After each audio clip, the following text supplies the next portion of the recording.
اعوذ باللہ من الشیطان الرجیم بسم اللہ الرحمن الرحیم. کیا حال ہے کلاس؟ امید ہے آپ صحت اور ایمان کی بہترین حالت میں ہوگے بیٹا آج ہمارا لیکچر نمبر 25 ہے. ٹھیک ہے بیٹا, لیکچر نمبر 26 ہے اور ہم حدیث کو کنٹینیو کریں گے انشاءاللہ. اور آج جو ہماری حدیث نمبر 17 ہے. ٹھیک ہے بیٹا, اس سے قبل ہم 16 احادیث ترجمہ اور تشریح مکمل کر چکے ہوئے ہیں, جبکہ ہم نے سورہ بقرہ کے 5 رکوع ترجمہ اور تفسیر کے ساتھ مکمل کر لیے ہیں. ٹھیک ہے, آپ میں سے بہت کم بچے ریکارڈنگز بنا کے بھیج رہے ہیں. پلیز اس کو سیریس لیجئے, اس کو پڑھیے اور اس کا خلاصہ ایک کنکلوژن ضرور پیش کیجیے. ٹھیک ہے بیٹا, آج ہم بڑھتے ہیں اپنی اگلی حدیث نمبر 17 ہے. ٹھیک ہے بیٹا, آپ کے سامنے ٹیکسٹ آ چکا ہے اسکرین کے اوپر. بسم اللہ الرحمن الرحیم. بک میں یہ آپ کے پیج نمبر 298 پر ہے اور بہت ہی آسان حدیث. ٹھیک ہے بیٹا, اپنے مفہوم کے اعتبار سے, لیکن آپ کے لیے سمجھنا بہت ضروری ہے اور یہ ایسی چیز سے ریلیونٹ ہے, ایسی چیز سے تعلق رکھتی ہے جس کو آپ جانتے ہیں. قربانی جیسے دیکھیے, ٹھیک ہے, لیکن اس کا تعلق صرف قربانی کے ساتھ نہیں ہے بلکہ یہ اوور آل قتل کے بارے میں ہے. ٹھیک ہے, بسم اللہ الرحمن الرحیم. آپ کے پاس جو ہے نا وہ راوی بھی دیے ہیں, یہاں میرے پاس راوی نہیں تھے. ٹھیک ہے, ان ابی یعلا شداد بن اوس رضی اللہ عنہ. اس حدیث کو کس نے روایت کیا؟ ابو یعلا شداد بن اوس رضی اللہ عنہ نے, کہ ان نبی صلی اللہ علیہ وسلم کے بے شک نبی صلی اللہ علیہ وسلم قال فرمایا, ان اللہ کتب الاحسان علی کل شیء. ان اللہ بے شک اللہ تعالیٰ نے کتب لکھ دیا الاحسان احسان کرنا علی کل شیء ہر چیز پر. بے شک اللہ تعالیٰ نے ہر چیز کے ساتھ احسان کرنا فرض کر دیا. یہ کتابہ لکھنا صرف نہیں ہوتا, لکھنے سے مراد عربی اگر آپ بچے جانتے ہو تو بیٹا عربی میں کتابہ کا لفظ ہوتا ہے وہ فرضیت کے معنوں میں آتا ہے.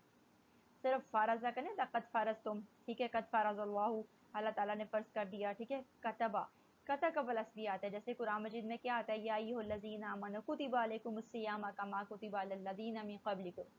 ٹھیک ہے, اے ایمان والو تم پر روزے فرض کیے گئے, لکھ دیے گئے, لازم کر دیے گئے جیسے کہ تم سے پہلے لوگوں پہ کیے گئے. تو یہاں بھی فرضیت کے معنوں میں آ رہا ہے, ان اللہ کتب الاحسان علی کل شیء, بے شک اللہ تعالیٰ نے ہر چیز پہ احسان کرنا لازم کر دیا, فرض کر دیا. فَإِذَا قَتَلْتُمْ, پس جب تم قتل کرنے لگو, فَأَحْسِنُوا الْقِتْلَ, تو اچھے طریقے سے قتل کرو, تو احسن طریقے سے قتل کرو. ٹھیک ہے, جب تم قتل کرنے لگو تو اچھے طریقے سے کرو. وَإِذَا ذَبَحْتُمْ, اور جب تم ذبح کرو, فَأَحْسِنُوا الذِّبْحَ, تو پھر اچھے طریقے سے ذبح کرو. وَلْيُحِدَّ, اور چاہیے,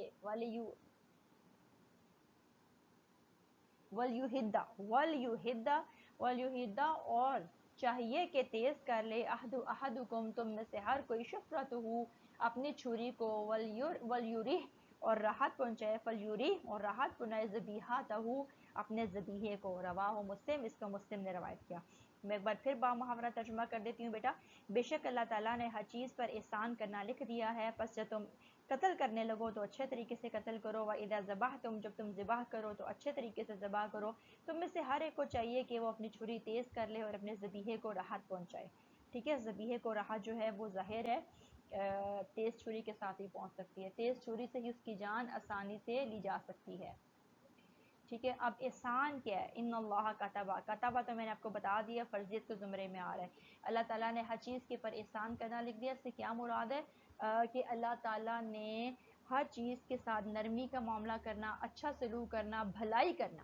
اللہ تعالیٰ نے ہر ایک کے ساتھ بھلائی کرنے کا لکھ دیا, چاہے وہ انسان ہے چاہے وہ جانور ہیں, ہر ایک کے ساتھ احسان کا, بھلائی کا معاملہ کرنا ہے. در حقیقت احسان حسن سے ہے. حسن کیا ہوتا ہے؟ خوبصورتی, یعنی کسی بھی کام کو خوبصورتی کے ساتھ اچھے طریقے سے سلیقے سے سر انجام دینا احسان کہلاتا ہے. ٹھیک ہے, اور معاملات میں اچھا رویہ رکھنا, اچھے تعلقات رکھنا, کسی کے ساتھ بھلائی اختیار کرنا اور مشفقانہ رویہ رکھنے کا نام احسان ہوتا ہے. اسلام نے ہمیں زندگی کے تمام معاملات میں احسان کا حکم دیا ہے. سورہ نحل میں ارشاد ہوتا ہے نا, ان اللہ یامر بالعدل والاحسان, بے شک اللہ تعالیٰ نے تمہیں عدل اور احسان کا حکم دیا ہے. پھر ایک جگہ کیا ہے, اللہ تعالیٰ ارشاد فرماتے ہیں, احسن کما احسن اللہ علیک, احسان کرو جیسے اللہ نے تمہارے ساتھ احسان کیا. ٹھیک ہے, اللہ نے بھی تو ہمارے ساتھ احسان کیا, ہمارے ساتھ آسانی, نرمی, خوبصورتی کا معاملہ کیا. اسی طرح دیکھیں, آپ نے پچھلی حدیث میں بھی پڑھا تھا کہ والکاظمین الغیظ والعافین الناس واللہ یحب المحسنین, بے شک اللہ تعالیٰ ایسا احسان کرنے والوں کو پسند کرتا ہے.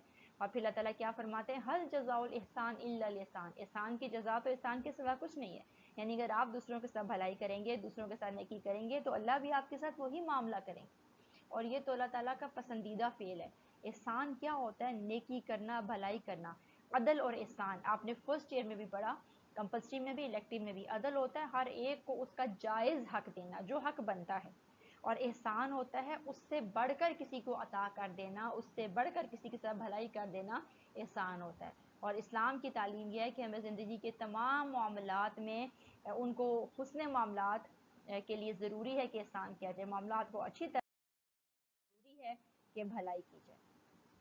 ٹھیک ہے، یہ آپ کے پاس پوری حدیث جو ہے نا وہ راوی کے نام کے ساتھ آگے میں نے ابھی آپ کو بتایا تھا، شداد بن اوس یالا، ٹھیک ہے، ان سے روایت ہے۔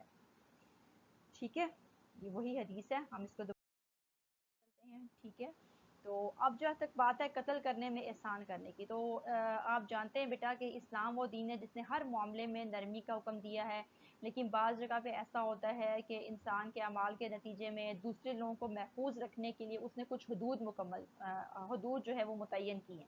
ٹھیک ہے، جیسے قتل کے بدلے قتل، شادی شدہ زانی کو سنسار کرنا، زنا والے کو پتھر مار کے ہلاک کرنا، چوری کے لیے ہاتھ کاٹنا۔ اب یہ جرائم چونکہ بہت بڑے ہیں لہٰذا ان کی سزائیں بھی سخت ہیں۔ ٹھیک ہے، اب اس کا طریقہ یہ نہیں ہے کہ ان کو وحشیانہ طور پہ لاگو کیا جائے، بلکہ اسلام کی تعلیم کیا ہے کہ وہ عربوں والے حالات نہیں ہیں۔ عرب کیا کرتے تھے؟ اپنے دشمنوں کے ساتھ سخت سلوک رکھا کرتے تھے۔ آپ جانتے ہیں وہ لاشوں کا مسئلہ بھی کیا کرتے تھے۔ مسئلہ کیا ہوتا ہے کہ قتل کر دینے کے بعد ان کو اذیت اور تکلیف پہنچانے کے لیے ان کے جسم کے اعضاء کاٹا کرتے تھے، جیسے آپ جانتے ہیں کہ حمزہ رضی اللہ عنہ کے ساتھ ہوا تھا کہ ان کے ناک اور کان کو کاٹ دیا گیا تھا۔ ٹھیک ہے، وہ یہ کام کرتے تھے کہ جب دشمنوں پہ قابو پا لیتے تھے تو مارنے کے بعد ان کے اعضاء کو بھی کاٹا کرتے تھے، ان کے ناک کانوں کے کاٹ کے ہار بنا کے پہنا کرتا تھے۔ یہ زمانہ جہالیت میں تھا اور اس کو مسئلہ بولا جاتا ہے۔ مسئلہ ہوتا ہے مارنے کے بعد، قتل کرنے کے بعد اعضاء کو کاٹ ڈالنا۔ اسلام نے اس طرح کے رویوں کو سخت ناپسندیدہ قرار دیا ہے۔ اسلام نے جان لینے کے لیے بھی جہاں کہا، جہاں ضروری ہے وہاں پر کم سے کم تکلیف دے کر کم سے کم اس کو اذیت پہنچائی جائے۔ ٹھیک ہے، جتنی آسانی کا معاملہ کیا جا سکتا ہے وہ کیا جائے۔ ٹھیک ہے، اسی سلسلے میں یہ حدیث ہے۔ تو آپ کو کیا بتا رہی ہے کہ اگر کسی کو قتل کرنا بھی پڑتا ہے، کسی کی جان لینی پڑتی ہے، تو اس کو اذیت نہ دی جائے بلکہ ایک ہی وار میں قتل کر دیا جائے یا اسے کم سے کم تکلیف پہنچائی جائے۔ یہ احسان کی ایک صورت ہے۔ اسی طرح آپ دیکھیں اسلام میں جو ہے وہ آگ کی سزا سے منع کیا گیا، اسلام میں جلانا جائز نہیں ہے، اس کی ممانعت کی گئی ہے۔ ٹھیک ہے، اسی طرح آپ دیکھیں کہ نبی صلی اللہ علیہ وسلم نے کیا حکم دیا تھا کہ قریش مکہ میں سے جو بھی پکڑا جائے گا اس کو آگ میں جلا دیں۔ ٹھیک ہے، مگر بعد میں صرف قتل کیا، مگر بعد میں فرمایا کہ صرف قتل کریں کیونکہ آگ کا عذاب اللہ دینے پر قادر ہے۔ ٹھیک ہے، اب آپ یہ اگر سائڈ دیکھیں تو یہ الحسان للحیوان، ٹھیک ہے، حیوانوں کے ساتھ جو بات ہے یہ معاملہ نرمی کا معاملہ ہونا چاہیے۔ ذبیحہ جب آپ کسی کو ذبح کر رہے ہیں جانور کو، تو دیکھیں وہ بھی تو اللہ تعالیٰ کی مخلوقات میں سے نا، ان کو بھی تکلیف ہوتی ہے۔ آپ چھڑی سے ضرب لگاتے ہیں، سوئی اگر اس کو چبو دیں تو اس کو تکلیف ہوگی بیٹا۔ ٹھیک ہے، ہر جاندار کو تکلیف ہوتی ہے، تو آپ نے اس کی تکلیف کو دور کرنا ہے، اس کے ساتھ آسانی کا معاملہ کرنا ہے۔ آپ پڑھتے ہو نا کہ ہمیں حدیث میں ملتا ہے، ایک عورت کا ذکر ملتا ہے جس نے بلی کو باندھ کر رکھا تھا، اگرچہ وہ بہت عبادت گزار تھی لیکن اتنی بے رحم تھی کہ اس نے بلی کو باندھ کر رکھا تھا اور اس کو خود بھی کچھ نہیں کھلاتی پلاتی تھی اور نہ ہی چھوڑتی تھی کہ وہ چلی جائے اور اس میں اس کی موت ہو گئی۔ ٹھیک ہے، تو اللہ تعالیٰ نے اس کو جہنم میں ڈالا۔ اسی طرح ہم ایک عورت کا ذکر پڑھتے ہیں کہ وہ اچھی عورت نہیں تھی لیکن اس نے کیا کیا تھا، ایک کتے کو پانی پلانے کے لیے باقاعدہ اپنی جراب کا، اپنی سوگ کا، بعض روایات میں کسی اور چیز کا ذکر ملتا ہے، اس کا وہ ڈول سا بنا کے پانی نکال کے اس کو پانی پلا کے اس کی پیاس بجھائی تھی، وہ اس بنیاد پہ جنت میں چلی گئی تھی۔ ٹھیک ہے، تو کیا کرنا ہے کہ آپ نے جانوروں سے، انسانوں سے تکالیف کو دور کرنا ہے، آسانی کا معاملہ کرنا ہے۔ ٹھیک ہے، نبی صلی اللہ علیہ وسلم نے کتنے مواقع پہ جب ایک اونٹ نے بل بلا کے آپ سے شکایت کی تھی اور آپ نے کہا تھا یہ اپنے مالک کی شکایت کر رہا ہے، اس پہ بوجھ نہ ڈالو، اس کو ضرورت سے زیادہ پریشان نہ کرو۔ ٹھیک ہے، پھر اسی طرح جو چڑیا کے بچے صحابہ کرام نے اٹھا لیے تھے اور ان کی ماں چکر لگا کے آپ نے کہا تھا ان کو فوراً واپس رکھو ان کے گھونسلے میں۔ ٹھیک ہے بیٹا، تو اسلام کے اصول ہیں ذبیحہ کے بارے میں بھی، اور نرمی اور آسانی کا معاملہ کرنے کے لیے کہا گیا۔ اب آپ اگر اس سلائڈ کو دیکھیں بیٹا تو اسلام نے ذبیحہ کے کچھ اصول دیے ہیں نا۔ اب یہ کیا کر رہے ہیں یہاں پہ، ایک چیز جس کی نفی کی گئی ہے جو نہیں ہونا چاہیے تھا، ایک جانور کو دوسرے کے سامنے ذبح کیا جا رہا ہے۔ جانور کو ذبح کرنے کے نبی صلی اللہ علیہ وسلم کہ ذبیحے کو راحت پہنچائی جائے، اس میں ایک بات یہاں بتائی دی کہ چھری کو تیز کر لیا جائے۔ ہمیں بے شمار اور چیزیں ملتی ہیں، مثلا ذبح کرنے سے پہلے اس کو کھلایا پلایا جائے، اس کو بھوکا پیاسا نہ رکھا جائے، چھری تیز کر لی جائے، اس کے سامنے چھری کو تیز نہ کیا جائے، اس کی رسی کھول دی جائے، اس کو نرم زمین پر لٹایا جائے، چھری جلدی سے چلائی جائے، چھری کند نہیں ہونی چاہیے بلکہ تیز ہونی چاہیے، ایک جانور کو دوسرے جانور کے سامنے ذبح نہ کیا جائے۔